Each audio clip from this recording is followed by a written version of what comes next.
We're turning our attention to something else. It's not politics this time around. Or politics of a different kind. It's still politics. But this time around in the world of sports, we're discussing the current NFF crisis, the deadline that has been given to Nigeria to resolve its crisis or face a FIFA ban. I think August 20 is the date that we have been given. And to help shed a little light on what could happen before that date and the meeting that has happened so far, and what can be done, perhaps, or what might happen if we do not do or take certain actions before that date. We have with us Victor Baribote, who is the chairman of Nigeria Premier League. You're welcome. Former chairman. Oh, you're former chairman. Beg your pardon. Yes. Former chairman Nigeria Premier League. You're welcome to Sunrise Daily. Thank you for having me. First and foremost, did this deadline from FIFA come to you as a surprise? Were you expecting it? In fact, I was expecting that FIFA will give us 24 hours. Because this ban threat, I think, is taking too long. 24 hours? So yes. You're surprised that they were generous with time? They are not generous because it's just an empty threat.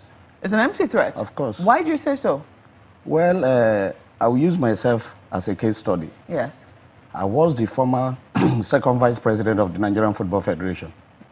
And I had issues with the board at that time, led by Aminu Megeri.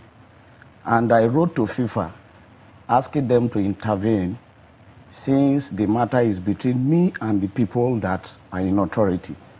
Because I believe you cannot be a judge in your own case. And FIFA directed that the matter is an internal matter in line with Article 69 of the NFF statute, which said if there is dispute between two members belonging to the same association or federation, that the NFF will have jurisdiction to treat the matter. I can give you just 69. So the matter, the matter in question now is between two members belonging to the same federation. And in this NFF statute, approved by FIFA, I would not want to read that, I want you to read Article 1.1. FIFA said, approved by FIFA, they said the Nigerian Football Federation is a private organization of an associative nature in compliance with the laws of Nigeria. So if parties are in dispute and the dispute have been resolved internally in line with the laws of Nigeria, what has Nigeria done to now warrant that threat? FIFA has also always tried to maintain some, has always wanted the football bodies to maintain some independence. Yes. We note that they always say that if you have any crisis with your football body, they don't want government intervention in it. They say take the matter to the for the Court of Arbitration for Sports. Take it there and have it resolved. Why is this one different? Why is it that we seem to be shy of going to CAS to go and resolve whatever disputes it is that we have? In the first place, Article 59 of FIFA statute is very clear, sub 2 and 3. They said recourse to ordinary court is prohibited. But if it is specifically provided for, you can go to court. But if there is dispute between members, you can go to an independently constituted arbitration panel or a means recognized by the association, confederation, or you go to CAS. And unfortunately, FIFA laws are considered as international treaties. They have not been domesticated. If you go to Section 12 of the 1999 Constitution, as amended, they said until those laws are domesticated into our municipal laws, they cannot have the force of law in Nigeria. Then despite that, there is no arbitration put in place here in Nigeria. Like even in Nigeria here, the laws that are operative in the north is guided by the penal code.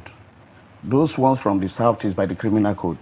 So what is considered to be an offense in the north might not be an offense in the south.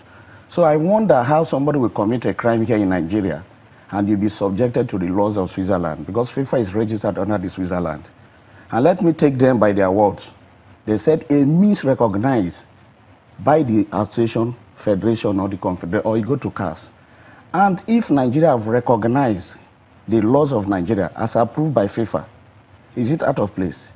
Or what is the offense of Nigeria here? Because if two members belonging to the same federation decide to go to the laws of the land as stipulated by them and get it resolved, have government interfered? Because government was innocently dragged into this matter.